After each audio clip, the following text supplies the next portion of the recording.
como les dije recién, a pesar de que el programa establecía que primero íbamos a hablar sobre el populismo en América Central, me tomé la libertad de presentarles este tema, el populismo en Ecuador. ¿Por qué? ¿Por qué elegí este tema?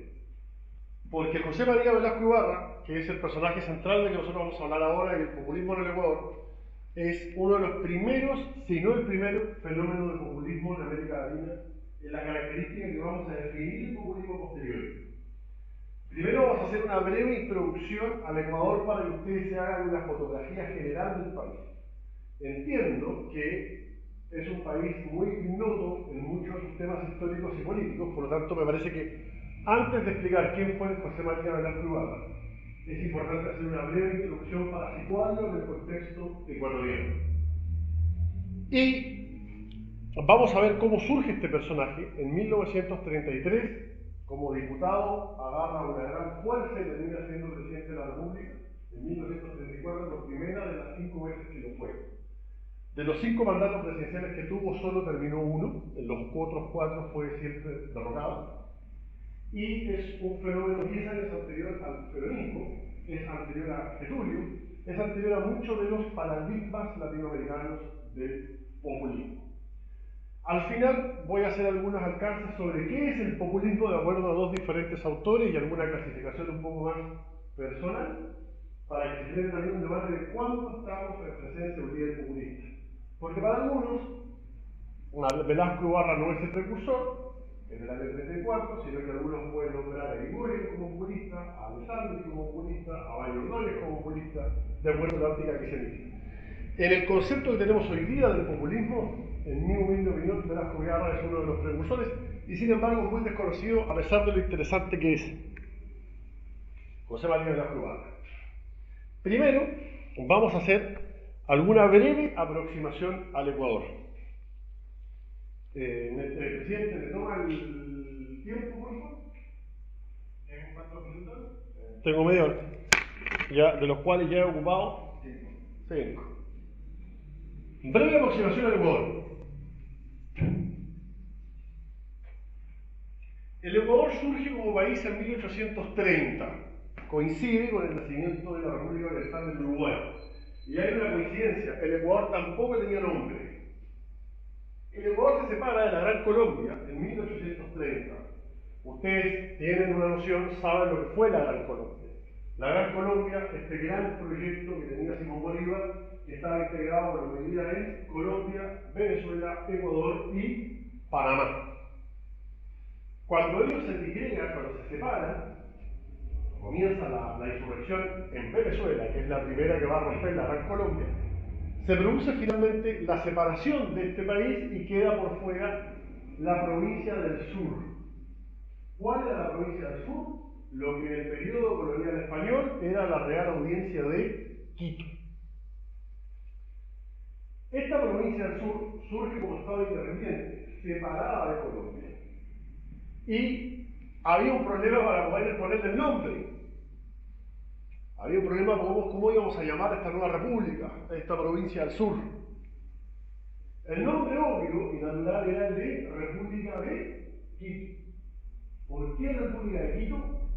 Porque Quito fue la cultura predominante en el periodo prehispánico.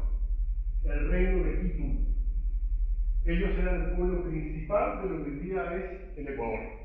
Y dentro del mito nacional ecuatoriano, los Quito, la cultura de Quito, era tan avanzada y tan desarrollada como el pueblo de los incas y otras culturas de América Latina. ¿Cuál es el problema del nombre Quito? ¿Por qué no se le puso el nombre natural y obvio, que era República de Quito? Porque el Ecuador, y lo vamos a ver, tiene una profunda división en 3 grandes zonas. Al Ecuador hay que entenderlo desde 3 perspectivas: la cultura costeña, la cultura serrana y la cultura amazónica. Es un país muy pequeño, pero muy dividido en 3 grandes zonas geográficas. La costa dominada por Guayaquil, la sierra dominada por Quito y la Amazonía, donde hasta muy avanzado el siglo XX el Estado no había logrado tener un control efectivo. Si bien es cierto, este país está dividido en 3 grandes zonas geográficas, hay una fuerte pugna que persiste hasta el día de hoy entre la costa, Guayaquil, y la sierra, Quito. Cuando se crea el Estado ecuatoriano, en 1830, cuando se separa de la Gran Colombia, el nombre natural y obvio para este país iba a ser República de Quito, que era algo que los guayaquileños no aceptaban. Dijo, bueno, no le podemos poner Guayaquil porque los quiteños no lo aceptaban. Hasta que se planteó, bueno, ¿cuál es el nombre que nos unifica a serranos, costeños y amazónicos? ¿Dónde estamos? Sobre la línea del Ecuador. ¿Pero por qué lo deciden de esa manera? Sí, digamos, son 20 los países que están sobre la línea del Ecuador. Porque pocos años antes, la famosa misión geodésica francesa fue en el territorio del actual Ecuador donde determina la ubicación exacta de la línea ecuatorial, y es ahí donde esta misión científica francesa logra determinar el lugar por donde traspasa el Ecuador. Es decir, el Ecuador fue determinado en lo que hoy día es el Ecuador. Entonces, los ecuatorianos dicen, no nos vamos a llamar Quito por un tema político, no nos vamos a llamar Guayas o Guayaquil por un tema político, no nos vamos a llamar Provincia del Sur, que era el nombre que tenían dentro de la Gran Colombia, de manera que vamos a poner la República del Ecuador, que es su ubicación geográfica.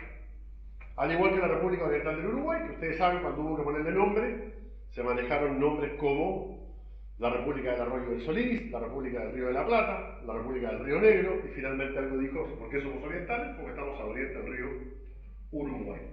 Son dos países que nacen en el mismo momento, y su nombre obedece a las mismas razones. 5 minutos para explicarles en una breve línea de tiempo los hechos determinantes que nos van a permitir entender el Ecuador de hoy. En 1830, como ya les dije, surge el Ecuador luego de separarse de la Gran Colombia. Y se le pone el nombre, como les conté la anécdota, en función de su ubicación geográfica, la República del Ecuador. Entre 1830 y 1859 hay una persona predominante que es Flores, venezolano de nacimiento, que es el que va a dominar todo este periodo político, pero eso no es lo fundamental. Se lo menciono porque, para que tengan claro que el Ecuador, al igual que el resto de los países de Latinoamérica, nace de la mano de un fuerte caudillismo personalista. En la mano de Juan José Flores, que va a ser la persona predominante. Excepto un pequeño lapsus con Rocafuerte, que es uno de los padres de la patria del Ecuador, un gran presidente, un gran gobernante, pero en un periodo muy breve. ¿Qué ocurre en 1859? Este es el periodo de conformación del Estado Nacional. En 1830 nace el Estado ecuatoriano, va a ser dominado prácticamente durante 20 años por una sola persona, por Flores, por la fuerte presencia de Flores, pero en 1859 ocurre algo terrible, que pone en peligro la existencia misma del Estado ecuatoriano. Por una de las grandes injusticias que se cometen con el Ecuador es que las deudas de la Gran Colombia se dividen proporcionalmente en función de cada uno de los integrantes de la federación original. La Gran Colombia había adquirido grandes empréstitos con el Reino Unido, y cuando se produce la separación de la Gran Colombia, se le da al Ecuador parte de esa deuda por haber integrado la Gran Colombia. Y esa decisión se toma sin la presencia del Ecuador, sin ningún delegado del Ecuador, de este nuevo país. De manera que Ecuador nace a la vida independiente profundamente endeudado. Deuda que va a terminar de pagar recién en el siglo XX. Lo último que pagó Ecuador de la deuda de la independencia fue en los años 70, luego del descubrimiento del petróleo. Es decir, estuvieron más de 150 años pagando esa deuda, que acá lo vamos a conocer. ¿Quién paga lo que pasa en la Argentina? ¿Quién termina de pagar la deuda con la Lehman Brothers? Va a ser Perón. En el caso de Ecuador, recién en los años 70 se termina de pagar esa deuda. ¿Qué es lo que ocurre? Un país profundamente dividido entre dos zonas geográficas, 3 zonas geográficas, pero 2 dominantes, la sierra, Quito, y la costa, Guayaquil. Un país con una geografía profundamente inhóspita. Costó mucho conectar a la costa con la sierra, y eso se va a lograr recién a principios del siglo XX con el tren que va a unir Guayaquil con Quito. Ni que hablar del Amazonas. El Amazonas estaba completamente desconectado del resto del país. Una de las formas que encuentra el Estado ecuatoriano para obtener recursos en la construcción de este Estado nuevo, es la venta de tierras. Venta de tierras, de grandes extensiones de tierra, ¿dónde? En el Amazonas. ¿A quién? A ingleses. Pero resulta que estas operaciones, estas ventas, van a ser objetadas por el Perú. ¿Por qué?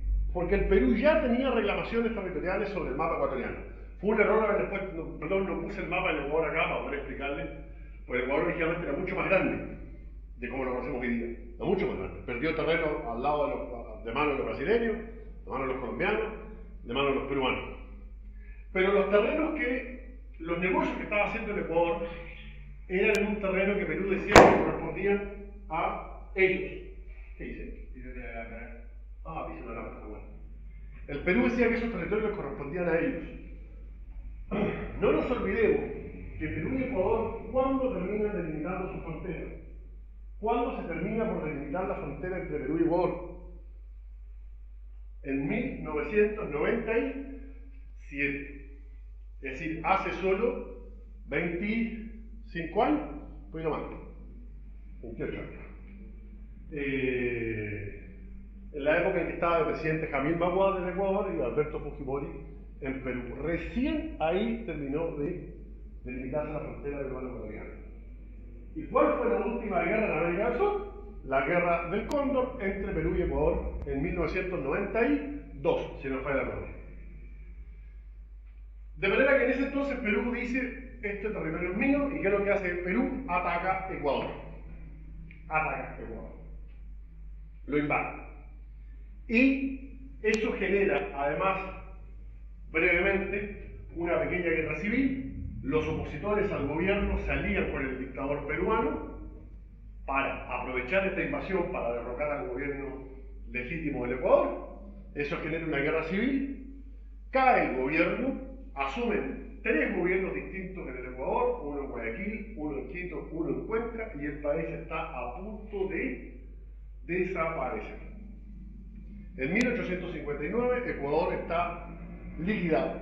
No hay Estado, no hay un gobierno unitario. Guayaquil por su lado, Quito por el otro, Cuenca por el suyo, que Cuenca es una ciudad al sur, al límite con Perú, que también tuvo pretensiones autonomistas. Y todo lo que conocemos de Ecuador puede haber terminado acá, este año. ¿Qué es lo que nos salva? El surgimiento de una persona que es fundamental y que a mi juicio sería interesante que habláramos en otro momento de él.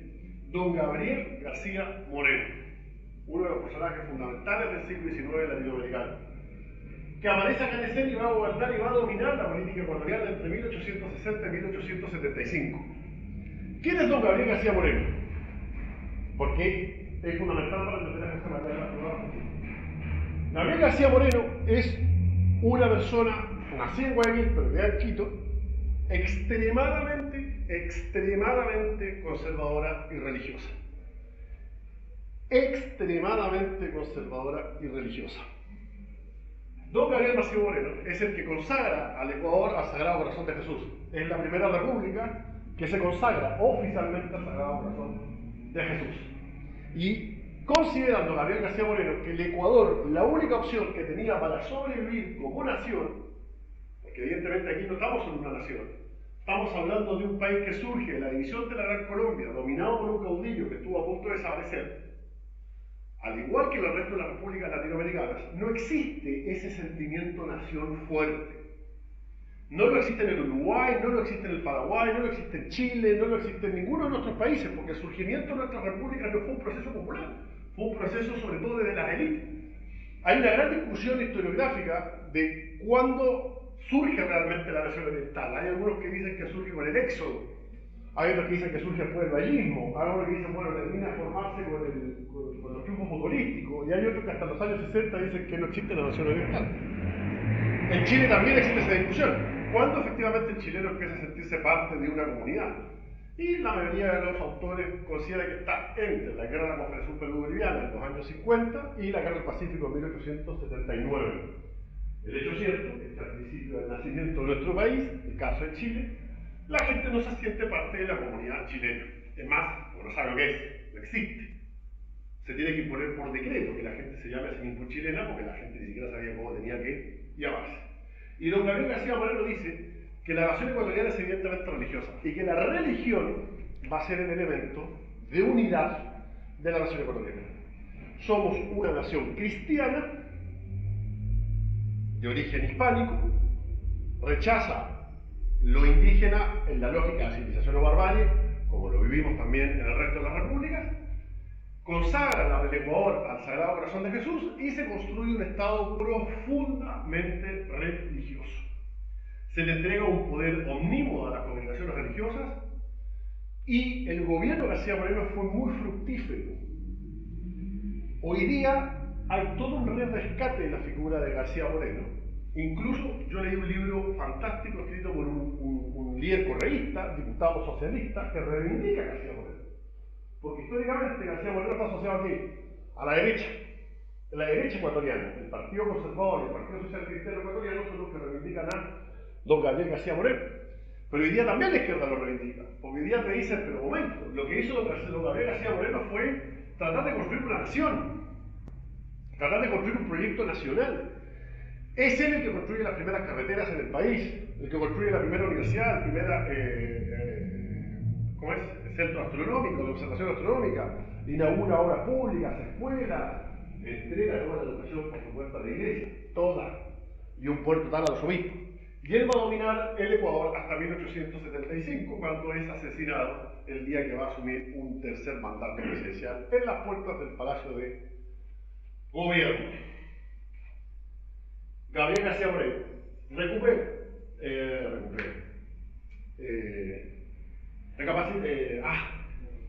retrocede, gracias. 1830 surge el Ecuador como división de la Gran Colombia, 1859 la guerra con Perú y la guerra civil que pone en peligro la existencia del país, surge don Gabriel García Moreno que construye este Estado profundamente religioso y que va a marcar hasta el día de hoy. Si ustedes el día de mañana van a Quito, van a ver que en un lapso de 5 o 6 cuadras tienen 7 iglesias, es más o menos una iglesia por cuadra, de hecho esa zona se llama la Avenida de las Siete Cruces. Asesinado en 1875, y viene un periodo de cierta inestabilidad política donde empiezan las grandes revoluciones liberales.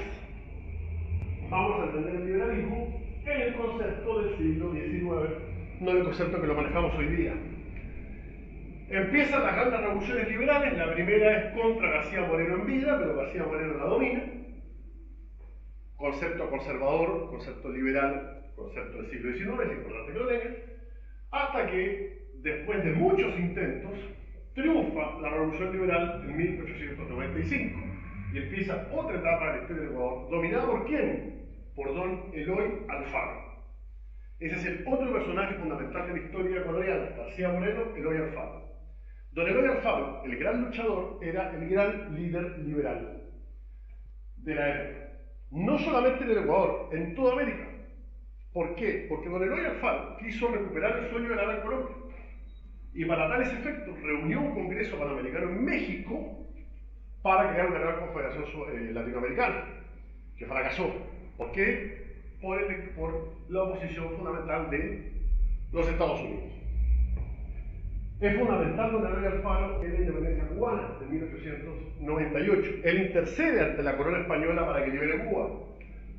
Va a viajar por toda América Latina y yo no le he podido seguir el rastro, a lo mejor algún día lo encuentro. Don Eloy Alfaro está durante un tiempo en Montevideo, pero no he podido encontrar. Sé que está por su biografía, pero no tengo registro de con quién se reunió ni con quién estuvo, pero estuvo acá antes de 1895, tiene que haber estado entre 1890 y 1895 en el Uruguay, poco tiempo, pero en ese lapso. Don Eloy Alfaro va a dominar, va a ser derrotado, va a ser traicionado, se va a ir al exilio, va a volver, en fin, hasta que es asesinado en 1912 en su último gran intento revolucionario, liberal. Y él es muy reivindicado por la izquierda, ¿no? Es considerado un líder del talante más que liberal en el sentido actual, poco socialista. Don Eloy Alfaro muere en 1912 de la forma más horrible que puede morir un ser humano. Hay un libro muy bueno que se llama La hoguera bárbara. A don Eloy Alfaro captura a sus opositores, sus enemigos, que son fundamentalmente los conservadores, seguidores de García Moreno, pero en términos generales el pueblo ecuatoriano en general, el pueblo quiteño. Llegó a un punto en que a Eloy Alfaro el mismo pueblo lo rechaza un poco, porque era sinónimo de inestabilidad. de revolución una y otra vez. Don Eloy Alfaro hizo decenas de revoluciones.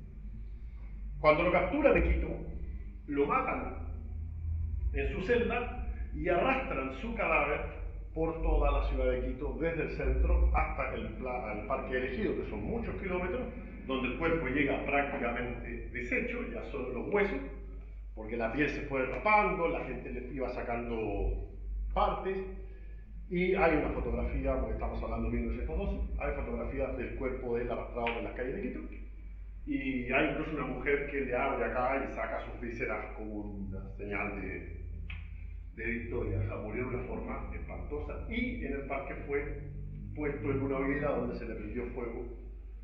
Hoy día hay un hermoso monumento que lo recuerda, pero ahí termina el periodo de Eloy Alfaro. Ecuador nace en 1830, 1859 la Guerra Civil, surge el proyecto conservador, surge el proyecto liberal, y viene un periodo de determinada inestabilidad política entre 1912 y 1933, dominado por los... ¿Qué pasó? No, pues estaba cuando estaba puesta por dentro. ¿Ah? No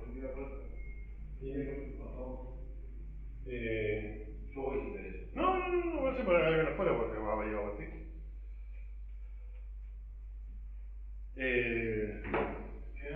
En este... ¿Cuándo? Para que tomar 5 minutos más. Entre 1912 y 1933 hay un tipo de inestabilidad y estabilidad al mismo tiempo. No hay una democracia fundamental. Dominan los liberales, pero los liberales no alfaristas, hasta que en 1933 ocurren muchas cosas entre medio.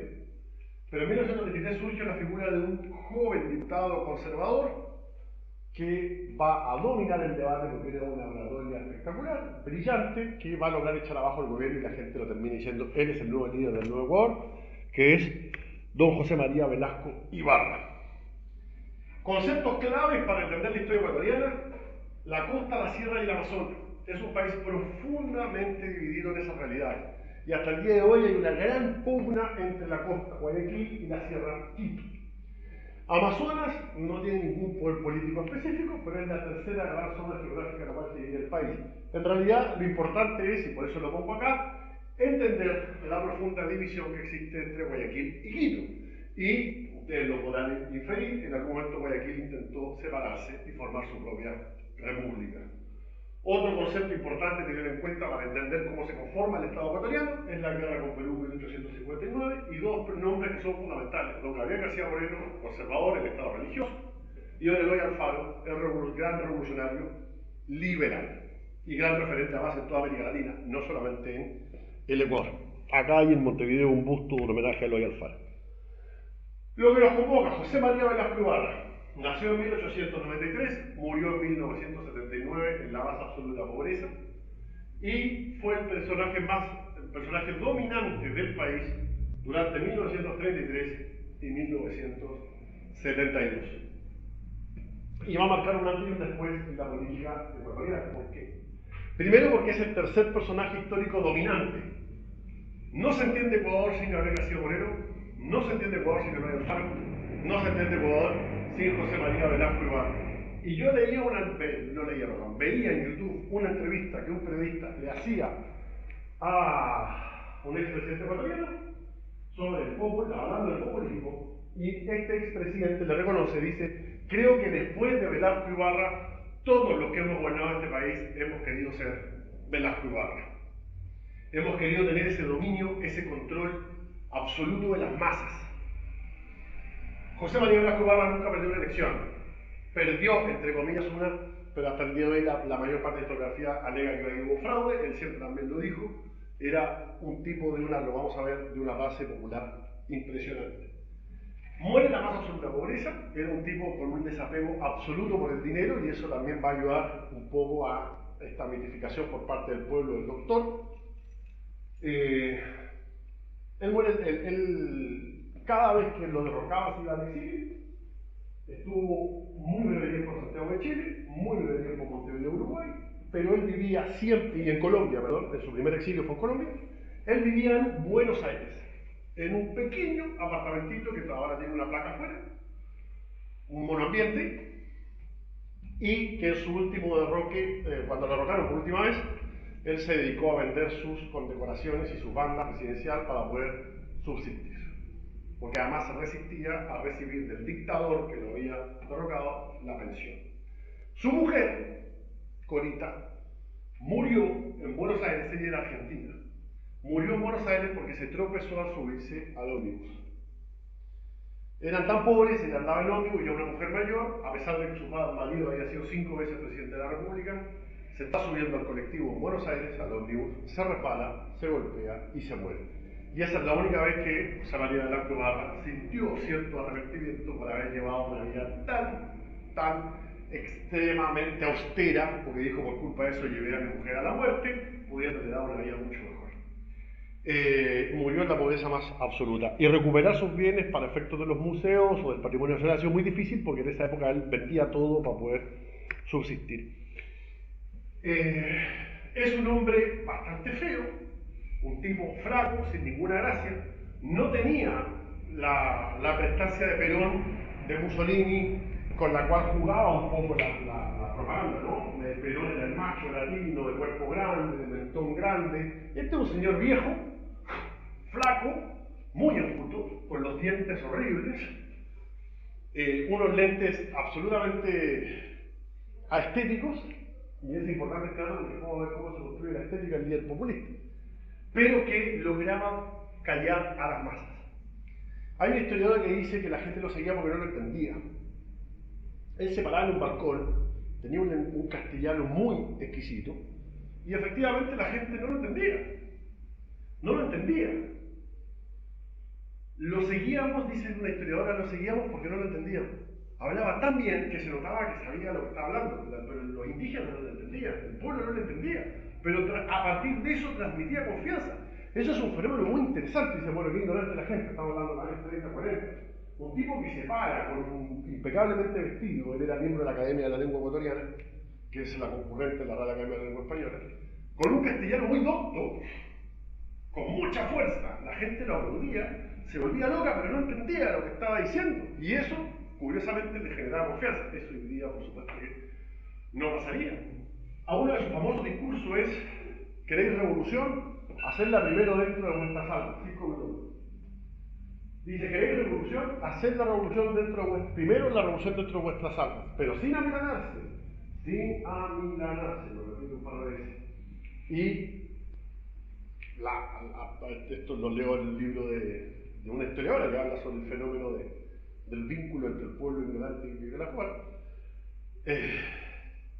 La gente no sabía qué quería decir amilanarse, que era lo que él les había querido decir, pero transmitía como que era lo que había que hacer, que no había que amilanarse.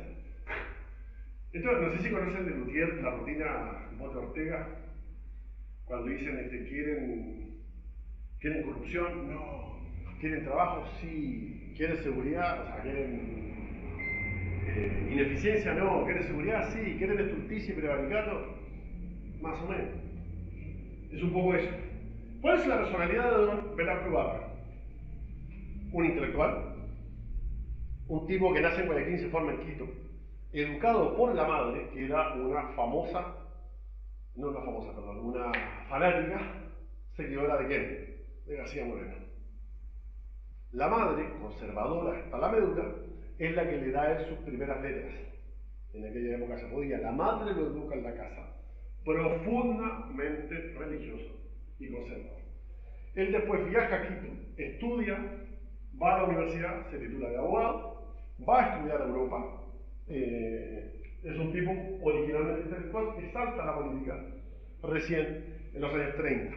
Bien, un hombre de las letras, un hombre de las bibliotecas, un hombre docto, formado en el más profundo catolicismo. El Ecuador es una nación católica. Un poco el concepto franquista, ¿no? España, guardiana de la fe; Ecuador, la República del Sagrado Corazón. ¿En qué contexto social, político y económico aparece Velasco Ibarra en 1930? Primero, en 1929 ha sido el gran crash de la Bolsa de Nueva York, en 1929. Ecuador viene después de muchas décadas de guerras internas y las revoluciones, hablamos de Eloy Alfaro, ¿En qué contexto social? Empieza el gran fenómeno migratorio campo-ciudad, que es además una de las razones que utilizan algunos autores para explicar el populismo. Ustedes saben que algunos autores dicen que el populismo es una desviación de la modernidad, porque el populismo se alimenta de las masas obreras y campesinas que llegan a la gran ciudad y se transforman en una masa obrera buscando un conductor que les dé seguridad. Entonces, él llega en un contexto en que empieza a producirse la primera gran migración rural hacia las ciudades, Quito, Guayaquil, en un contexto de crisis económica mundial, en un contexto de crisis política, en el cual el país estaba carente de liderazgos de tipo caudillistas. Por eso, si volvemos atrás, nosotros vemos la configuración de la personalidad de los ecuatorianos. Tenemos, al igual que en el resto de América Latina, una figura dominante primero, Flores, una segunda figura dominante, García Moreno, una tercera figura dominante, Eloy Alfaro. Los 80 primeros años de la historia ecuatoriana están dominados por un caudillo. Un país carente de esos liderazgos. Y aparece este joven político de algo así como 40 años, 30 y pico de años, enfático, culto, fuerte, que se transforma en la nueva gran esperanza de las masas. Y, pasándolo rápidamente, porque no voy a tener más tiempo para hacerlo con la explicación que quería, perdón, pensé que me iba a morar menos. Estos son los gobiernos de Velasco Ibarra, la frase de él famosa con la que más se le recuerda en el Ecuador: dame un balcón y seré presidente. Él siempre decía eso. Es una frase famosa de don Velasco Ibarra, de don José María Velasco Ibarra. ¿Cuándo la dice? Cuando le quieren prohibir, tiene problemas para desarrollar su campaña, y él dice eso: denme un balcón y no seré presidente. Él sabía que tenía ese dominio profundo de las masas. Esa es su frase más famosa. Va a gobernar por primera vez en 1934. ¿Qué hace don José María Velasco Ibarra? Va a tomar plenos poderes y se va a nombrar por primera vez dictador. El ejército no se lo permite y lo tumba. Y ahí dice su otra gran frase famosa: me precipité sobre las bayonetas. Se va al exilio, no acepta un peso, va a trabajar como profesor rural en Colombia, en una escuelita chiquita en Colombia, y luego se va a Chile y luego a Buenos Aires. En 1944, 10 años después, se produce una revolución en Guayaquil. Hay un gobierno, en este entonces, él se presenta, como candidato en el 39.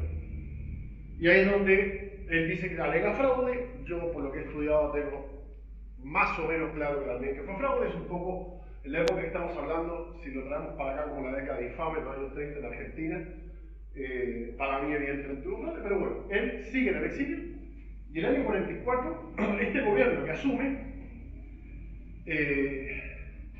se ve enfrentado a una guerra con el Perú, 1941, se produce el protocolo de Río Janeiro, donde Ecuador pierde mucho territorio. Entonces se considera que este gobierno ha traicionado al país, la situación económica no mejora, han perdido una guerra con Perú, su enemigo número uno, y se produce una gran revolución en Guayaquil, liderada ¿por quién? Por los socialistas, por la izquierda, una de las primeras revoluciones de izquierda socialista en América del Sur. ¿Y a quién van a buscar los socialistas? ¿A quién van a buscar? ¿Quién es el que ellos proponen como presidente? A José María Velasco Ibarra. Y José María Velasco Ibarra llega, asume el poder por segunda vez en 1944 de la mano de comunistas y socialistas. Sí, pero ¿por qué? Es un tipo que de hecho representa a la derecha ecuatoriana, es un tipo formado en el pensamiento de Gabriel García Moreno, que además se había proclamado dictador en 1934, dictadores de izquierda y socialistas son casi todos. Pero evidentemente no representaban los valores del socialismo ecuatoriano, y sin embargo ellos son los que lo entronan en el poder, y él gobierna con ministros socialistas, comunistas, socialcristianos, liberales, conservadores, en un gobierno de unidad nacional que era básicamente un despelote.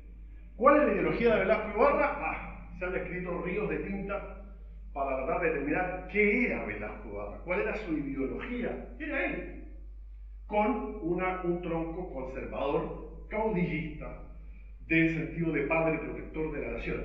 Pero él se enemista muy rápido con la izquierda. Él hace una asamblea constituyente. Ecuador tiene tantas constituciones como Pedro en la cabeza de murió desde los 10. Ha tenido muchas constituciones, muchos gobiernos, casi todos los gobiernos que llegan con la intención de una nueva constitución. Velasco Ibarra promueve una, no le gusta, la anula, pone la anterior. Como tampoco le gusta, se declara dictador por segunda vez, abajo. Se va al exilio, a Buenos Aires. El año 52 lo proclaman de nuevo candidato y vuelve a ganar, arrasa. Y esta vez, por primera vez, termina su mandato de 4 años.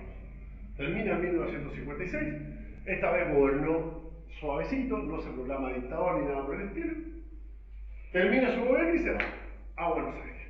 Vuelve en 1960, nuevamente proclamado candidato, por una coalición variopinta de izquierda, de derecha, de centro, y va a gobernar menos que nunca un par de veces porque lo vuelven a revocar.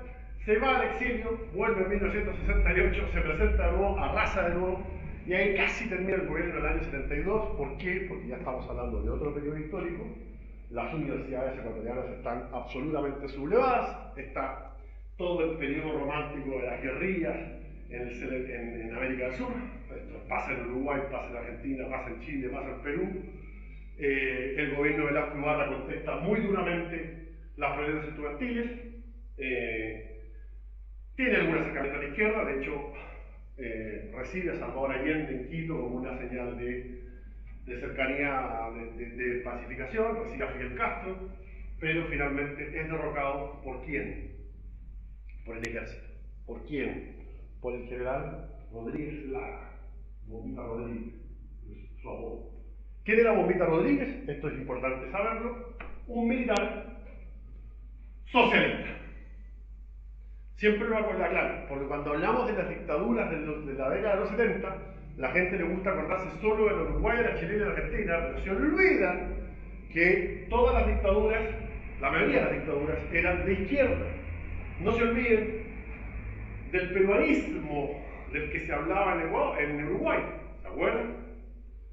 ¿Por qué? Porque el era Velasco Ibarra, Velasco Alvarado, de Perú, el general Velasco Alvarado de Perú. Y en Ecuador había otra dictadura socialista, la del general Rodríguez Lara, Guillermo Rodríguez Lara o Bombita Rodríguez, dictadura militar socialista. Mientras en el sur del mundo, por ejemplo en Uruguay, soñaban con una dictadura de esa naturaleza. No en vano salen a marchar por el 18 de julio apoyando los comunicados 4 y 8 de las Fuerzas Armadas, pensando que los milicos de acá y los militares iban a hacer un golpe como el de Rodríguez Lara en Ecuador o de Velasco Alvarado en Perú. Resumen muy rápido de Velasco Ibarra. Ahí lo vemos a este señor enjuto, poco estético, dominando absolutamente las masas con una oratoria muy profunda durante 40 años de la historia del país. Es el gran dominante de la historia ecuatoriana. ¿Cuál es la ideología de Velasco Ibarra? Es un populismo. Por eso hablamos de los primeros fenómenos del populismo. Si hacemos una aproximación al populismo, ¿qué es el populismo? Es una pregunta muy difícil de responder, y lo cual va a haber diferentes vías de respuesta para determinar qué es el populismo. Yo, al efecto de hacerlo un poco más breve, puse solo tres vías de conversión, 3 vías de aproximación al concepto del populismo. Primero, vías de conversión del populismo, que es un pequeño resumen que yo preparo en función de mi propia concepción, y luego los 10 elementos del populismo que plantea Müller y las 6 pistas del populismo que plantea Isaiah Berlin. No puse a la Clau intencionalmente, pero estoy seguro que me lo van a mencionar. ¿Cuáles son las vías de conversión del populismo? Para entender por qué Velasco Ibarra es el primer fenómeno de populismo del que estamos hablando. Primero, el populismo como desvío de la humanidad. ¿Se acuerdan cuando hablábamos del contexto en el que aparece Velasco Ibarra? Esta migración urbana, rural hacia las ciudades, en búsqueda de un conductor, en búsqueda de un caudillo, en búsqueda de una mano fuerte, en búsqueda de certeza, y un país en términos generales de profunda raíz caudillista que busca este líder que encuentra en la figura de Velasco Ibarra, y que también otros autores van a explicar A propósito de Perón, de estas masas obreras también que buscan la figura del conductor, estas masas campesinas que llegan a la ciudad, que empiezan a aglutinarse y empiezan a buscar a este patrón de fondo. Esta es una primera idea del populismo. Una segunda idea del populismo, para conceptualizarlo, el populismo posee una ideología delgada. ¿Qué significa una ideología delgada? No hay aquí un constructo ideológico real. No hay una interpretación de la realidad más compleja, no hay una propuesta respecto al origen del hombre, el ser del hombre y hacia dónde va el ser humano, sino que simplemente es acomodaticio en función de la necesidad del momento, pero tampoco alcanza a ser una doctrina, porque una doctrina, a diferencia de la ideología, no te propone una interpretación de dónde viene y hacia dónde va, pero tiene un constructo coherente respecto a su concepto social. El populista no. El populista es acomodaticio respecto a cada uno de los factores sociales del momento. Tercero, es una organización política personalista. Vive en función de la existencia del líder. Él es el elemento aglutinante, que en Velasco Ibarra se ve más claro que nunca, porque si bien es cierto, Perón también cumple con este requisito, le sobrevive el Partido Justicialista. Velasco Ibarra nunca organizó un partido político. El velasquismo muere con Velasco Ibarra. Y todo el movimiento durante 40 años de la historia ecuatoriana, con sus ministros, núcleos, comités de base, desaparece con la muerte del líder. Cuarto, el líder entiende. Es decir, el líder es el núcleo simbólico y significante de las demandas heterogéneas.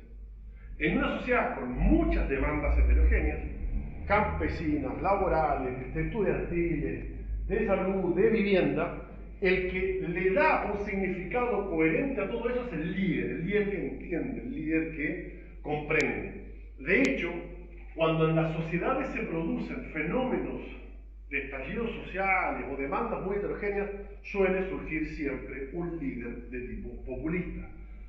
En el caso más cercano, es una opinión personal, porque alguno puede estar en desacuerdo con la clasificación, pero cuando se produce el movimiento Va para Rua en Brasil, que todo el mundo sale a la calle pidiendo algo distinto, los gays, los obreros, los negros, los estudiantes, finalmente el que termina capitalizando todo eso es Jair Bolsonaro.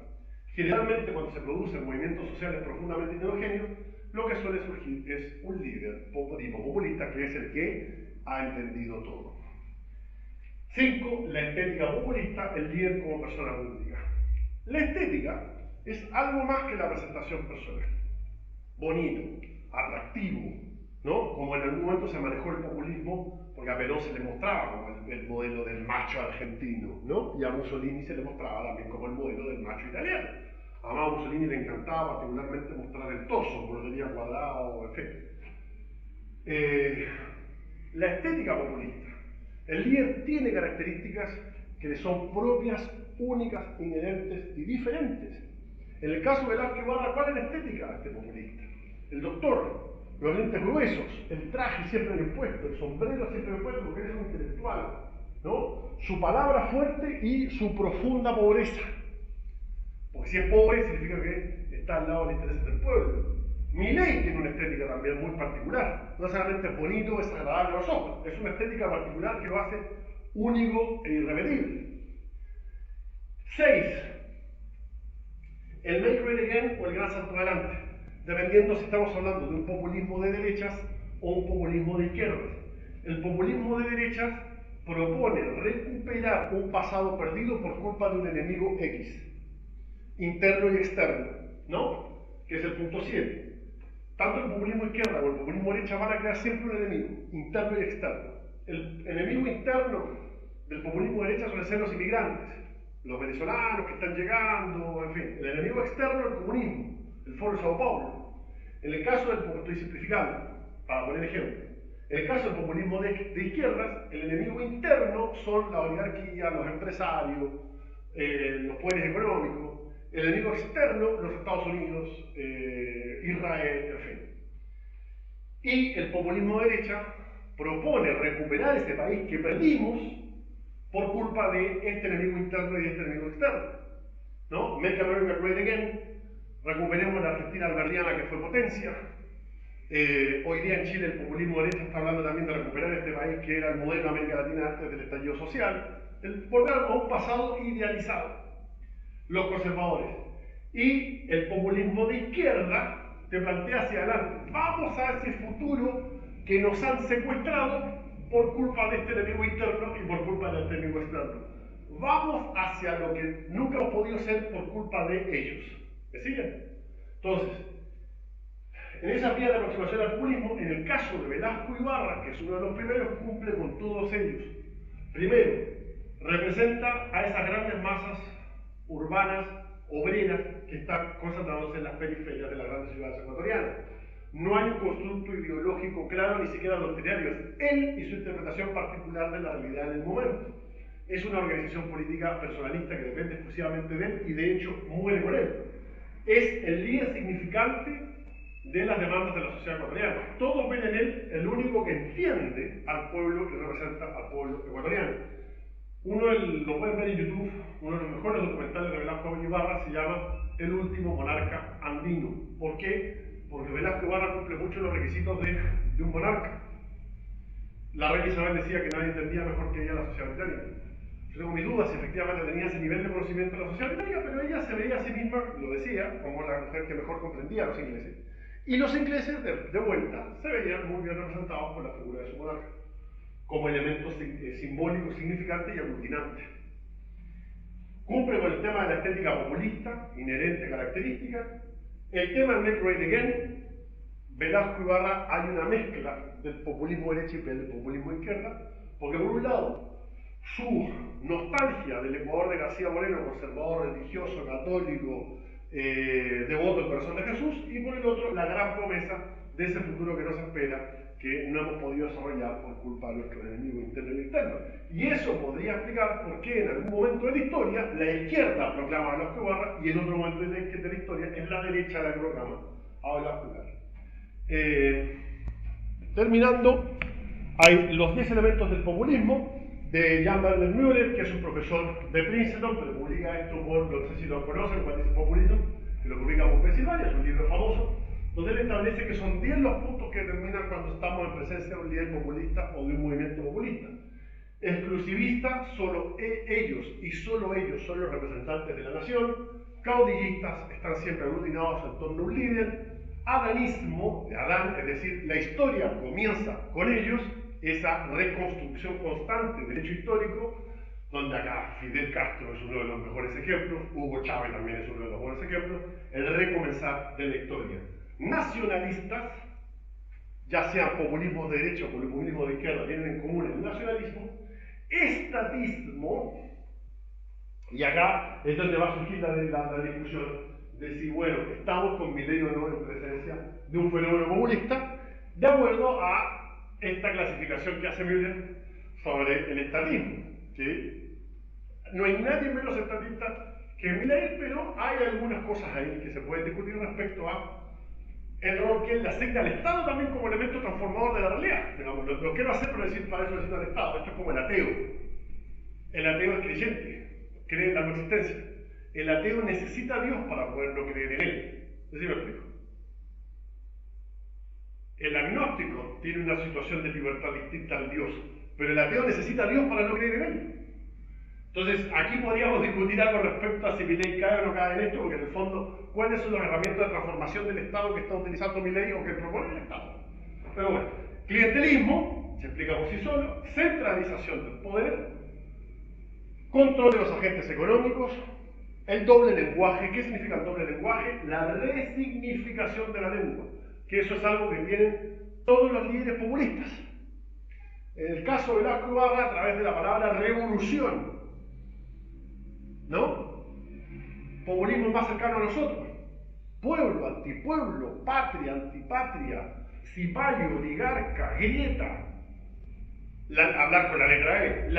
La reescritura del lenguaje para efectos del proyecto populista. Y la creación de una grieta.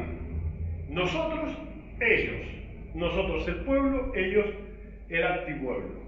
Todos estos requisitos están dentro de la figura del Velasco Ibarra. Eso es lo interesante. Podemos discutir si Milei no es populista, si Trump eso no es populista, si Chávez eso no es populista, si Petro eso no es populista. Pero en el caso que nos convoca como uno de los primeros fenómenos de populismo, todos están en este. Y las 6 pistas del populismo de Isaiah Berlin, que no lo puedo no nombrar. La comunidad en el centro, siempre está primero la comunidad y luego el individuo. Y esto también puede ser digno de discutir, porque de acuerdo a Berlin, Milei no es populista. Carácter apolítico o antipolítico, el líder populista siempre está en contra de la política. Los señores políticos, los partidos políticos corruptos. Yo vengo a representar al pueblo, yo no pertenezco a la casta, soy anticasta. Regeneración, dar o devolver lo arrebatado. El de izquierda va a proponer darle al pueblo lo que le han privado, el de derecha va a proponer devolverle al pueblo lo que le quitaron. Trasplante de los valores de un mundo idílico, la construcción de esta sociedad idealizada, la nueva Argentina en el caso de Perón, la vocación de representación total, nosotros somos los que representamos al pueblo y solo nosotros, y el que está en contra de nosotros es el antipueblo, y la emergencia en un momentum populista. El populista surge en un momento de crisis, siempre. Lo hizo Chávez, lo hizo Bolsonaro, lo hizo Milei, si quieren ponerlo populista, lo hizo Bukele, que para mí es un tipo de liderazgo populista, lo hizo Velasco Ibarra en 1933. Nuevamente, podemos discutir si uno u otro son populistas, pero Velasco Ibarra cumple con todas esas características. Y lo último, ahora sí lo último, el populismo desde Velasco. Desde Velasco Ibarra, todos los políticos ecuatorianos han querido ser José María Velasco Ibarra, tener ese poder total sobre la política ecuatoriana.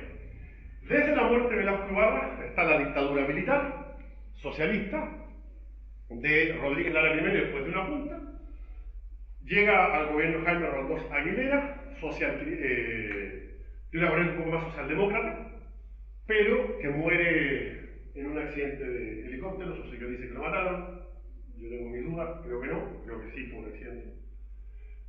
La izquierda ecuatoriana dice que lo mató Estados Unidos porque quería sacar un tema de unas bases militares, en fin, pero la verdad que no todo eso. Hay un periodo de estabilidad que está dado por Jaime Roldós, por Osvaldo Hurtado, por León Febres Cordero de derecha, por después León Febres Cordero viene de la izquierda democrática, que fue candidato varias veces, o en una vez fue candidato como 10 veces. Bueno, es otro gran intelectual de la política latinoamericana. Osvaldo Hurtado, ¿qué más? Después viene Sixto Durán Ballén, el que enfrenta la última guerra, conservador, y después de Sixto Durán Ballén viene Abdalá Bucaram. Después de más o menos 15 años de estabilidad, 16 años de estabilidad democrática, Jaime Roldós, Osvaldo Hurtado, León Febres Cordero, el que no me va a votar, y Sixto Durán Ballén, aparece Abdalá Bucaram. No sé si ustedes lo recuerdan a Abdalá Bucaram. ¿No alcanzaron a escucharlo? ¿Nunca lo vieron? Abdalá Bucaram alcanza a poner un par de meses, 6 meses, y lo van a derrocar por loco. El Congreso lo va a destituir por loco. De hecho, él se define a sí mismo como el loco que ama. Abdalá Bucaram está absolutamente fuera de sus cabales. Es un tipo que durante la presidencia grababa con los iracundos, hacía conciertos por todo Ecuador con el grupo Los Iracundos, que son uruguayos, era fanático de los iracundos. Grabó un disco mientras fue presidente y en la portada sale con la banda presidencial. Yo lo he tratado de encontrar ese disco, pero lamentablemente no es fácil de encontrar. Un tipo que usa un bigotito, que habla en forma muy exagerada, con una así, el Ecuador, presidente de la República. Abdalá Bucaram es el nuevo populismo ecuatoriano, pero dura muy poco. Bucaram dura muy poco. Pero en estos 6 meses que gobierna y es destituido por loco, después se va, huye al exilio en Ecuador por sacos de dinero, tan loco no era, comienza una década de inestabilidad política en el Ecuador. Entre Abdalá Bucaram y Rafael Correa, que ese sí lo deben recordar, ningún gobierno termina su mandato. Después de Abdalá Bucaram, Ecuador tiene durante una noche 3 presidentes, Rosalía Arteaga, que dura muy poco, Abdalá Bucaram, que se negaba a entregar el poder y se va de Quito hacia dónde, hacia su feudo electoral, que era Guayaquil, pero el pueblo guayaquileño no lo sigue. Y finalmente se queda con el poder Fabián Alarcón en un invento que hicieron que no estaba en la Constitución. Fabián Alarcón le entrega el poder a Yamil Maguad, enfrenta el feriado bancario, dolariza la economía ecuatoriana. En el año 2000, dolarización que dura hasta el día de hoy, pero es derrocado por una insurrección popular y asume su vicepresidente Gustavo Noboa. Gustavo Noboa le entrega el poder a Lucio Gutiérrez. Lucio Gutiérrez, que había sido uno de los líderes de la revuelta contra Yamil Maguad. Lucio Gutiérrez asume por la izquierda, gobierna con la derecha, es derrocado por una insurrección indígena, los forajidos, tiene que huir del Ecuador, asume su vicepresidente Alfredo Palacio y que nombra como ministro de Economía a la joven promesa, Rafael Correa, que dura muy poco en el cargo, lo suficiente para hacerse muy conocido y va a ser el nuevo líder dominante del Ecuador. Hoy día ya no se habla de velasquismo, ya no se habla de García Moreno, ya no se habla de Eloy Alfaro, se habla de correísmo. Hoy día podemos entender al correísmo y a Rafael Correa también como fruto de un fenómeno cultural al cual nos ha intentado introducir rápidamente, hablándoles desde 1830, lo que significó García Moreno, Eloy Alfaro, Velasco Ibarra, para entender cómo se construye un Rafael Correa. Y que es el gran parteaguas de la política ecuatoriana hoy. Hoy día el Ecuador se divide entre correísmo y anticorreísmo. Es algo que está medio ya en retirada, sí, ya está medio en retirada, como el kirchnerismo también ya está en retirada, es más o menos de la misma época, 20 años de dominio de la política, hasta la situación actual, que es Noboa, un señor que fue electo única y exclusivamente por no ser correísta. Es muy fuerte el anticorreísmo en el Ecuador.